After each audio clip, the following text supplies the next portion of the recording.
एक और मैं वीडियो देख रहा था, उसमें एक बंदा ये ललकार रहा है, कह रहा है कि रोहिणी घाबड़ी चंद्रशेखर भैया के लिए जो ये आरोप लगा रही है और ये कह रही है कि मैं मेरी माँ एक सफाई कर्मी का काम करती है, तो ये सफाई कर्मी का काम इंदौर में कर रही है। तो वहाँ के लोग, जो इंदौर के रहने वाले लोग हैं, वो जानना चाहते हैं कि इंदौर में किस जगह पर ये सफाई कर्मी का काम कर रही है। तो इसका भी प्रमाण जो तो ये समाज मांग रही है। इंदौर के लोगों ने, जो इंदौर के रहने वाले लोग हैं, वो भी जानना चाहते हैं कि भाई रोहिणी घाबड़ी की माँ कहाँ पर सफाई कर्मी का काम कर रही थी, किस एरिया पे है, किस क्षेत्र पर है, तो ये भी समाज जानना चाहती है। तो इसलिए मेरे प्यारे साथियों, ऐसे इस तरह से जो भड़काऊ बातें जो सामने आ रही हैं, तो अगर हम एक एक करके इस समाज को अगर हम जोड़ नहीं पा रहे हैं, अगर आपस में हम भिड़ंत करेंगे, आपस में हम अगर लड़ाई करेंगे, हम आपस में एक दूसरे को ताल ठोकने की बात करेंगे, तो इस तरह से हम इस कारवा को आगे नहीं ले जा पा सकते हैं। और है, आप देख रहे हैं सतमार्ग रंग नंबर, और मैं लालचंद सतमार्ग, इसके साथ में सतमार्ग राइट नंबर भी देख रहे हैं। तो मैं आज अपने बहुजन समाज के साथियों से ये कहना चाहूँगा कि हमारे जितने भी जगे हुए लोग हैं, जो हमारे समाज को जगाने का काम करते हैं, मैं उनको बहुत बहुत धन्यवाद करता हूं और मैं उनका आभारी भी हूं कि कम से कम मैं उन साथियों को धन्यवाद इसलिए करता हूं कि वो रात दिन करके इस समाज के लिए जो संघर्ष करते हैं, तो समाज भी इस संघर्ष को देख रही है और समाज भी संघर्ष को समझ रही है कि कौन लीडर, कौन व्यक्ति समाज के लिए काम करता है, कौन व्यक्ति सीट के लिए काम करता है, कौन व्यक्ति अपना पद पाने के लिए काम करता है। ये जनता सब देख रही है और जनता इसका निष्कर्ष निकाल भी रही है और निकालेगी भी। तो मैं उन कार्यकर्ताओं से ये कहना चाहूँगा, उन पदाधिकारियों से ये कहना चाहूँगा कि समाज के अंदर आप अगर उतरे हैं तो समाज को ये महसूस होना चाहिए, समाज को ये मालूम होना चाहिए कि आप इस बहुजन समाज की लड़ाई लड़ रहे हैं, या आप अपने सीट की लड़ाई लड़ रहे हैं, या आप किसी सत्ता पाने की लड़ाई लड़ रहे हैं। अगर आप सत्ता की लड़ाई लड़ रहे हैं या आप सीट पाने की लड़ाई लड़ रहे हैं, तो आपको समाज से कुछ लेना देना नहीं है। समाज के ऊपर क्या मुसीबत पड़ रही है, समाज के ऊपर क्या दिक्कत आ रही है, इससे आपको कोई मतलब नहीं है। आप अपने सीट और अपने सत्ता की आप बात करिएगा, आप अपने पद की बात करिएगा कि मैं इस पद पर हूं, मुझे ये पद चाहिए और मैं इस पद पर रह करके मैं ये काम करूंगा। अगर आप समाज का काम कर रहे हैं, समाज के हित के लिए काम कर रहे हैं, समाज के दुख और सुख में आप समाज को साथ दे रहे हैं, तो ऐसा नहीं है कि यह समाज अंधी है और लोग अंधे हैं और लोग, वो तब जमाना था कि लोग पढ़े लिखे नहीं थे और किसी भी बात को नहीं समझ पा रहे थे, मगर आज ये समाज, ये जनता, ये सब कुछ देख रही है और सब कुछ समझ रही है। इसलिए मेरे प्यारे साथियों, जो जगे हुए लोग हैं, वो इस तरह से समाज को जगाए कि समाज को ये ना पता चल पाए कि मैं किसकी राजनीति करता हूं और क्या राजनीति कर रहा हूं। जब व्यक्ति की मुसीबत पर आप खड़े होंगे तो व्यक्ति जरूर आपको याद करेगा। और मैं चाहूंगा कि अगर आपके पास में कहीं से कुछ दम है, कहीं से कुछ पावर है, तो लोगों की हेल्प कर करके देखो, लोग आपके पीछे दौड़ेंगे। बाकी ऐसा नहीं है कि आप रास्ते चलते चलते चले गए और अपने आप को जो तो बड़ा एक मान लिया अपने आप में कि मैं एक बहुत कुछ हूं। आपके बहुत कुछ कह देने से आप बहुत कुछ नहीं हो जाएंगे। आपको ये समाज बहुत कुछ कहेगी, ये समाज आपको बहुत कुछ बनाएगी। तो इस तरह से कहीं भी जो भी हमारे सामाजिक कार्यकर्ता हैं, वो जनता के बीच में जाकर के या जनता के सामने इस तरह से कोई व्यवहार ना पेश करें जिससे कि जनता के सामने आपका मैसेज पहुंचे और जनता को ये महसूस हो कि आप क्या राजनीति कर रहे हैं और किस तरह से जनता आपकी भड़कने न पाए। अब जैसे कि अगर कोई छोटा मोटा मामला उठ करके अगर आगे बढ़ता है, जैसे कि अभी भाई चंद्रशेखर के ऊपर एक बहुत बड़ा जो आरोप लगाया गया है, वो लड़की जो लगा रही है, तो उस लड़की के आरोप लगा देने से, उसके कह देने से चंद्रशेखर भैया इतनी जल्दी नीचे नहीं गिर जाएंगे, या उनके कह देने से इतने जल्दी उनके ऊपर कलंक नहीं लग जाएगा। क्योंकि उस कोई भी काम हो, अगर आप तथ्य और प्रूफ के साथ में अगर आप बात करेंगे तो आपकी बात में दम होगी। जो जगे हुए लोग हैं मैं उनसे ये कहना चाहूंगा कि समाज में ऐसा कोई काम ना करें, ऐसा कोई समाज के साथ में व्यवहार ना करें और ऐसी कोई हरकत ना करें जिससे कि चंद्रशेखर भैया के ऊपर जाकर के कोई आंच आ जाए या चंद्रशेखर भैया को आपके बारे में कुछ सोचना पड़े। क्योंकि एक रोहिणी घावड़ी जो तो लड़की ने चंद्रशेखर भैया को इतना तबाह करके रख दिया है कि इसके लिए जो चंद्रशेखर भैया को मानने वाले लोग हैं, जो भीम आर्मी आजाद समाज पार्टी को मानने वाले जो लोग हैं, उनके दिलों से पूछो उनको कैसा लग रहा है।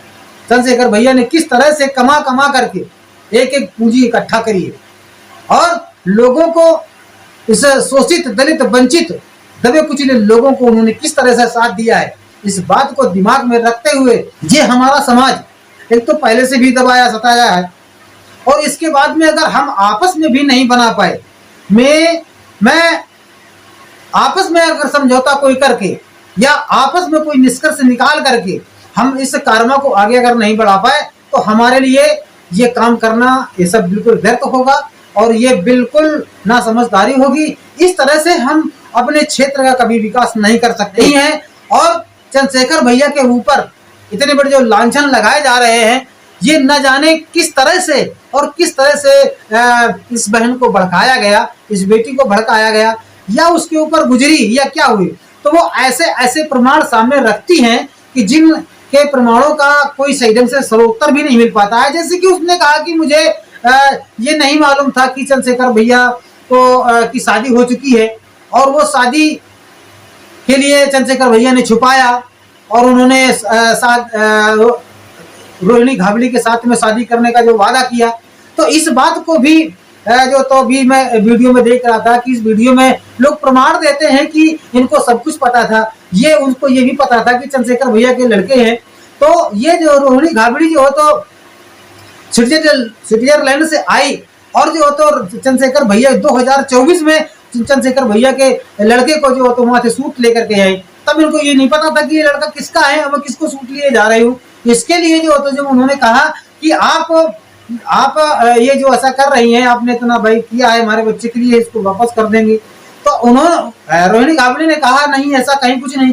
तो ये इस तरह से तमाम सारे प्रमाण मिलते हैं। जैसे कि एक और मैं वीडियो देख रहा था, उसमें एक बंदा ये ललकार रहा है, कह रहा है कि रोहिणी घावड़ी चंद्रशेखर भैया के लिए जो ये आरोप लगा रही है और ये कह रही है कि मैं मेरी माँ एक सफाई कर्मी का काम करती है, तो ये सफाई कर्मी का काम इंदौर में कर रही है।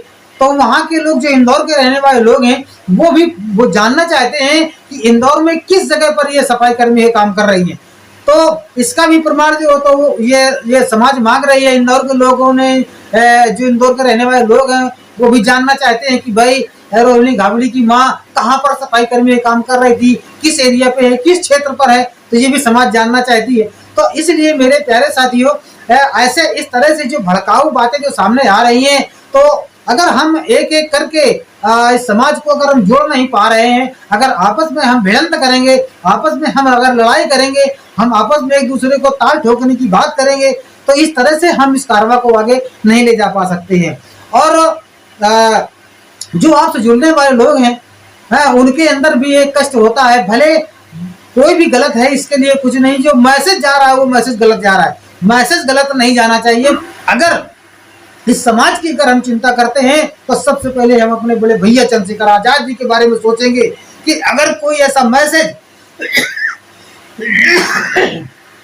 चंद्रशेखर भाई के पास में जाता है तो इस क्षेत्र का क्या होगा और चंद्रशेखर भैया के लिए क्या होगा। इसलिए अपनी अपनी सीट, अपनी अपनी सत्ता और अपनी अपनी ताकत की लड़ाई ना लड़े, इस समाज की लड़ाई लड़े और इस समाज को आगे ले जाने की लड़ाई लड़े और आपस में टकराव करने की लड़ाई ना लड़े। जब हमें समाज की चिंता होगी, हमें इस देश की फिक्र होगी, तो हम आपस में एक दूसरे की कमियों को, हम छोटी मोटी कमियों को इग्नोर करेंगे और हम उस पर ध्यान नहीं देंगे। हम अगर सब कुछ यहीं पर बन गए, सब कुछ हम यहीं पर बन गए, तो आगे कौन करेगा, आगे चल करके कौन बनाएगा आगे चल करके ये। इसलिए मैं सभी से हाथ जोड़ करके रिक्वेस्ट करता हूँ कि प्लीज चंद्रशेखर भैया की ओर देखें और चंद्रशेखर भैया की ओर देखें, बहन जी की ओर देखें। हमारे जो आज मौजूदा जो हमारे इस समाज के लिए जो लड़ाई लड़ रहे हैं, ऐसा नहीं है कि हम हमारे लिए कि केवल एक ही बढ़िया है। बहन जी हाई लेवल पर देख रही हैं और चंद्रशेखर भैया जमीनी लेवल पर देख रहे हैं। तो अगर जिस दिन मेरे प्यारे साथियों बहन जी नहीं रहेंगी, उस दिन इस समाज को पता चलेगा कि बहन जी क्या चीज थी। जब तक बहन जी हैं तब तक ये समाज सुरक्षित है, और जिस दिन बहन जी नहीं रहेंगी उस दिन समझ में आएगा कि नहीं बहन जी क्या चीज थी। भले उनके पास उनकी सत्ता नहीं बन पा रही, उनकी सरकार नहीं बन पा रही है, और चंद्रशेखर भैया जिस दिन चंद्रशेखर भाई नहीं रहेंगे उस दिन जनता को यह समझ में आएगा कि आज मेरे ऊपर मुसीबत पड़ी है। भले बहन जी नहीं आ रही है तो क्या हुआ, चंद्रशेखर भैया अगर होते तो आज इस मामले को निपटाने आते।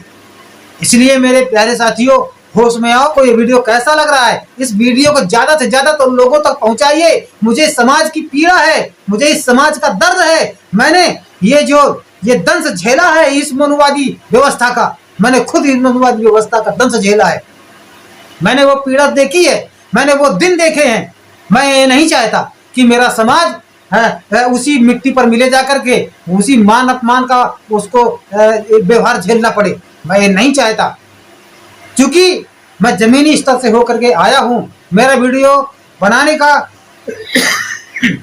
ये चैनल बनाने का एक ही मकसद था कि मैं अपने विचार अपने समाज तक पहुंचाने का काम करूंगा। अगर मेरे विचार और यहाँ के जो कार्यकर्ता हैं इनके विचार और मेरे विचार अगर मिलते हैं तो मैं कार्यकर्ताओं से मिल करके मैं आगे को कार्यों को बढ़ाऊंगा। अगर ये विचार नहीं मिलते हैं तो मैं पर्सनल अकेला ही काफी हूँ। मैं इस समाज के लिए आवाज उठाऊंगा, उठाया है और उठा रहा हूँ, और कोशिश करूंगा कि मैं इस समाज की आवाज उठाने का काम करूंगा। और मैं तो ये चाहता हूं कि हमारी बहन जी केंद्र पर हो और हमारे भैया जी राज्य पर हो, क्योंकि ये दोनों ताकतें, ये दोनों शक्तियां कमजोर नहीं है। इसमें कोई किसी से कम नहीं है। ये हमारे बहुजन समाज के लिए कम नहीं है, हमारे दलितों के लिए कम नहीं है। इसलिए मैं दोनों का तहे दिल से सम्मान करता हूं और इनके लिए मैं आवाज उठाता रहूंगा। आपका सतमार्ग रॉन्ग नंबर ये पीछे हटने वाला नहीं है। अगर मुझे इस समाज का साथ मिलेगा तो समाज के साथ में आवाज उठाऊंगा, और इस सामाजिक कार्यकर्ताओं का साथ नहीं मिलेगा तो मैं अकेले आवाज उठाऊंगा। बाकी आवाज उठाने में मैं कसर नहीं रखूंगा। ये सतमार्ग रॉन्ग नंबर यूट्यूब चैनल का वादा है। मैं लालचंद सतमार्ग, सोशल मीडिया उत्तर प्रदेश। मेरे 2 चैनल है, एक सतमार्ग रॉन्ग नंबर और एक सतमार्ग राइट नंबर। मेरे प्यारे साथियों, ये वीडियो आपको कैसा लग रहा है, आप इस वीडियो को कितना सपोर्ट कर रहे हैं आप, तो अगर ये वीडियो आपको अच्छा लग रहा है तो इसको लाइक जरूर कर दिया करें। वीडियो देखने के बाद में आपका एक लाइक हमारे लिए बहुत बड़ा कारण बन जाता है, और ये एक लाइक से होता क्या है मैं आपको बता रहा हूं। जब आप एक लाइक करेंगे तो YouTube ये देखता है कि इसको किसी ने पसंद किया, और जितने लोग लाइक करते हैं उतना ही वीडियो आगे बढ़ता है।